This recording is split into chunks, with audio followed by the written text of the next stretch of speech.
Without further ado, I'd like to introduce the Warriors co-managing partner, Mr. Joe Lacob. Thank you, Raymond. Well, welcome everybody. We haven't had a lot of news lately, so welcome back. But this is a very big piece of news for us. Today, Peter and I are really excited to be able to introduce Rick Welts as our new president and chief operating officer of the Golden State Warriors.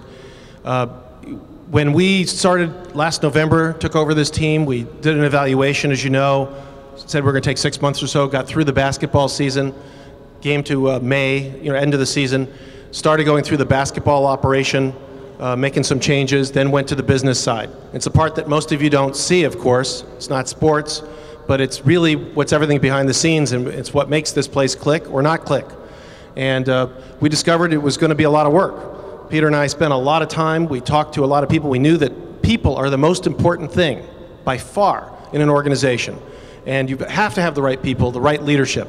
And so the most important thing that we could possibly do, and we were working on a lot of other very important things at the organization all summer, but was to find a president for this organization that both Peter and I could work with, be excited about, that the rest of the staff could be excited about, that had a tremendous amount of experience, and to change the culture of the organization going forward.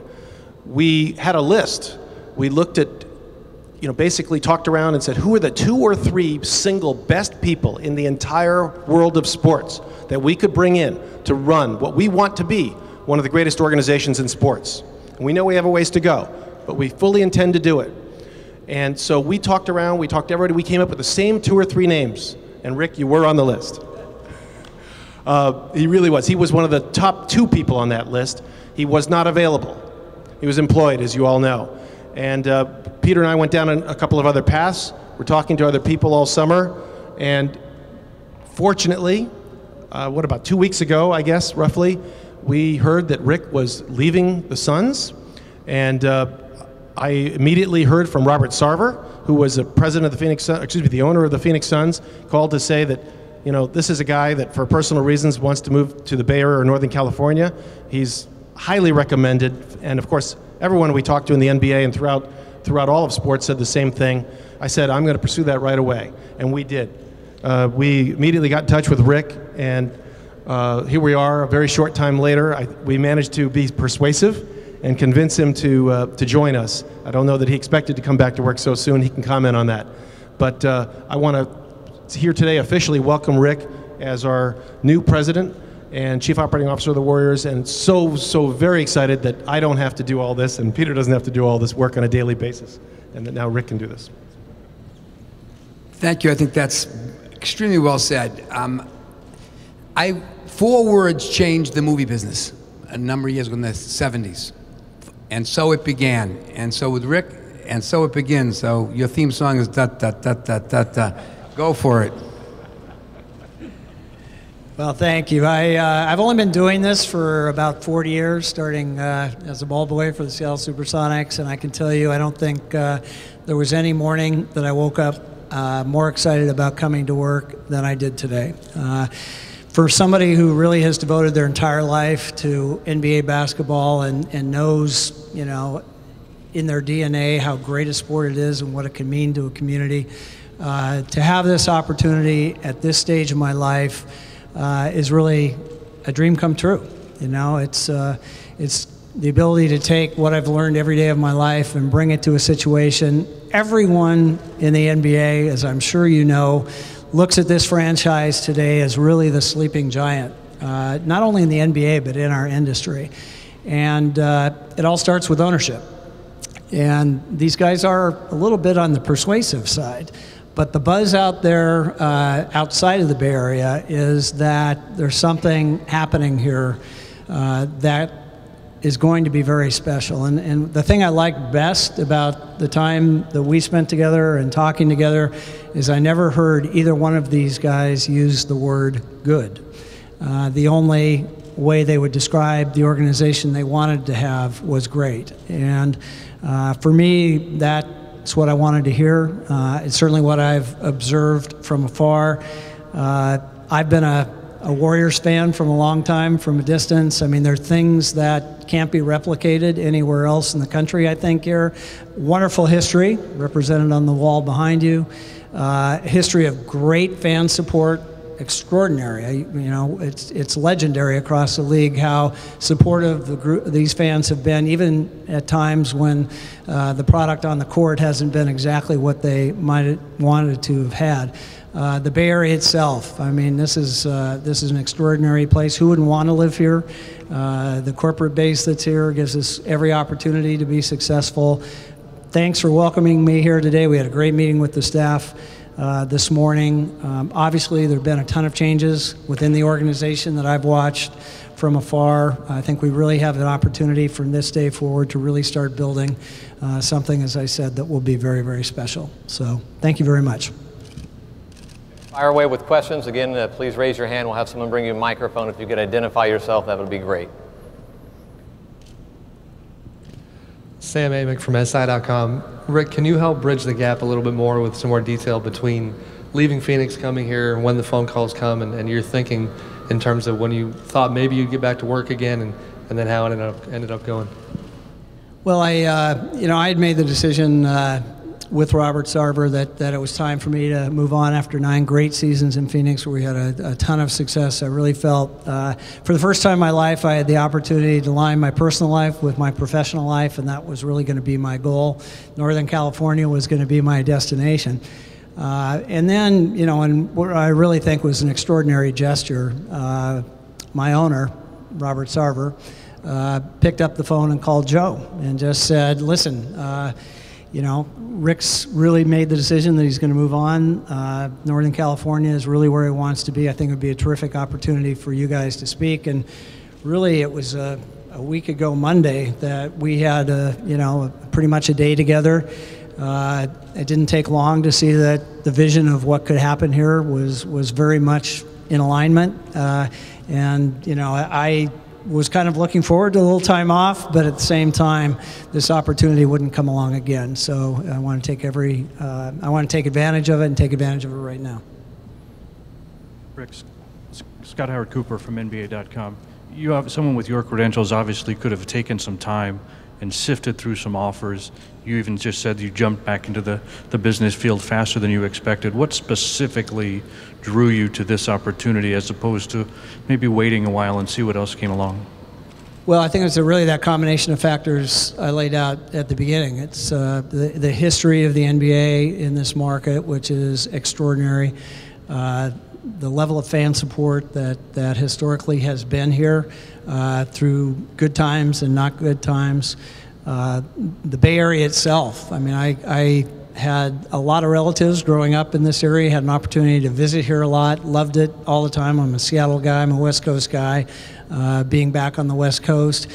And, without sounding a little too gratuitous, it really does start with ownership. And, from my seat at the league office for 17 years, I really had the opportunity to see what good ownership means to a city and to a franchise. And frankly, you can't be successful without it, and you have a chance to be successful with it. And it was clear to me that the commitment at the ownership level here was, and their partners, by the way, and in addition to these two guys, the partners that they brought in on an ownership level really set the stage to be able to be successful. And I'm not about anything but being successful, especially at this point in my life. And when you're around successful people who give you the resources to be successful, you got a heck of a chance, and I think that's what we're going to have here. Hey Rick, Scott Osler, SF Chronicle. How are you? It was a big story when you came out. It was a news story. Can you tell us a little bit about what the reaction has been, publicly, privately, positive, negative to that? Sure. I can't tell you about anything negative because nothing negative has happened. It really been pretty overwhelming in every positive way. It was obviously it's something that took me a long time to get to, and it was a big decision for me to make. And really the question that I had to ask and get answered before I went to that step was, I could have taken care of my personal life in a lot of different ways and embraced the people that I worked with, the extraordinary people I've worked with my whole career, and really accomplished my personal agenda. The question was there something more important that could be done if I chose to tell my story in a much more public way? And I became convinced after talking to a few really trusted friends that there would be that opportunity. And the reaction has been overwhelming, not only from all the people I worked with throughout my career, which I kind of expected, but I think the things that will stay with me the longest are the literally hundreds of emails I got from people I don't know, from parents, from kids, from other people in our industry who were facing a similar situation and had never had anybody go through it so publicly to see how people would react to it. But I wouldn't change anything about it. It sounds not even possibly true that of all those thousands of emails and hundreds of letters, people actually do still write letters. I haven't had one negative reaction, which I was prepared for something very different. So it was quite an extraordinary experience, and frankly, I do feel some obligation at this stage of my life to take that platform that's been created and do something good with it, because I've been given that. But it's really been much more of a positive experience than I ever could have expected. Mark Spears, Yahoo Sports. As far as the platform you just mentioned, do you think in this market you could have a bigger impact than say you would in Phoenix? I don't know. It's not. I have no idea. We're about putting a great product on the court and having people really enjoy coming to our games. Everybody coming to our games. I really don't know. I've never lived here before. Never had the experience of living here before. It's part of my story, but it's not. What I'm all about is running NBA basketball teams, and I'm running the Warriors. That's what I'm here to do, and that's what I'm excited about doing.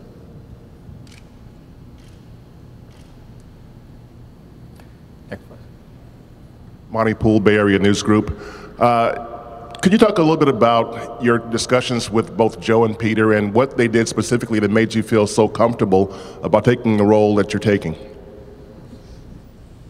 Well, I think that it starts with what I said in my remarks, that I never heard anything other than the aspiration to be a world-class sports organization, not just NBA. I think both these guys, because of their backgrounds, have a view that is not beyond the Bay Area and frankly beyond the United States. And I think their desire to bring in the very best people that are out there, not to settle for anything other than the highest possible standard of performance, starting with me on down. And I think they have a real sense that there's a lot to be learned from other teams and other organizations in this business. And I think that's one thing, just because of how I grew up, that we're going to do. I mean, we have an amazing industry where what happens on the court, we kill each other to get an advantage and to win. Off the court, we have one of the most extraordinarily cooperative environments that you could ever imagine, and we all face the same issues. We all have to deal with the same things, and you don't have to be the only person who's got a good idea. You have a lot of people out there you can draw upon. Our organization is going to be a part of the fabric of the NBA. We're not going to be lone rangers here sitting in the Bay Area. We're going to learn from every other team and how to make this experience great. And I think the other thing, especially Peter's background in entertainment, the organizations that I've been involved in before, is this laser focus on the experience of the fan. Ultimately, it's all about people coming to our games and loving the team that we put on the court. And I think they start from that perspective in trying to look through the eyes of the fan at everything we're going to be doing and understanding what that experience is, listening to those fans and trying to figure out how to improve that experience over time. what will you take from Phoenix and bring here? And also, as far as Coach Jackson, have you had a chance to talk to him, and how was that conversation, if so? Yeah, I haven't had a chance to talk to the coach yet. The last time I talked to him was at an ABC game he did in Phoenix this year when I think I went up to him and told him how terrific it was to have him on the ABC broadcast, but they screwed that one up. So now he's our coach, which I'm thrilled about. I know a lot of people who know Mark, and I come in with the highest regard for him as a person, and I think it's an amazingly smart selection as a coach. In terms of things I would bring from my experience in Phoenix, I think they're already on the right track. I think there are organizations in this league where the basketball operations department and the people who have to deliver the experience of NBA basketball are on very different pages, and frankly, don't have a great relationship. I think what we had in Phoenix, and I think what they see the value of from day one, is how an absolutely integrated organization where the basketball and business organizations work together to deliver the best possible team on the court is the way to achieve that. And I think they've already set the tone for that based on who they've hired and based on the instructions that all those people have been given. I think that's absolutely critical. I would say that and what I spoke to before, really that focus on the fan experience and seeing every issue through the fans' eyes and trying to deliver something that exceeds their expectations. Hi, Rick. Janie McCauley with the Associated Press. You mentioned how you were a fan of the Warriors from afar. Is this echoing? Okay. What were you noticing over, I guess, the last year as Peter and Joe started to make major changes throughout the organization, and what was your take watching that from Phoenix about what was happening? These guys don't sit still, okay? I think that they have a bias toward action as opposed to inaction, but they're also thoughtful about it. I don't think they've rushed into any of their decisions. I think they've done their homework. I think they've reached out to people in the industry that they know and respect to try to help guide them to start to construct this organization. I think all those things were pretty clear to me when we sat down and had our conversation. Any other questions? This is the quietest I've imagined these two have ever been. Okay. It's your day.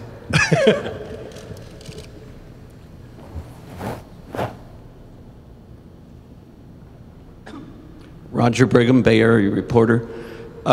You've mentioned earlier that you want to help fight homophobia, create more acceptance in sports. How do you see that as a parallel with what you were going through back in the early 80s, helping to market the NBA? You know, I never have ever felt there was a culture, built into men's team sports other than our inability to talk about the subject. We don't know how to talk about it. We're afraid of it. We're kind of uncomfortable around it. So I just think the whole object of kind of what I've gone through this year was to try to elevate both the quantity and the quality of the discussion, just so we're not afraid of the topic.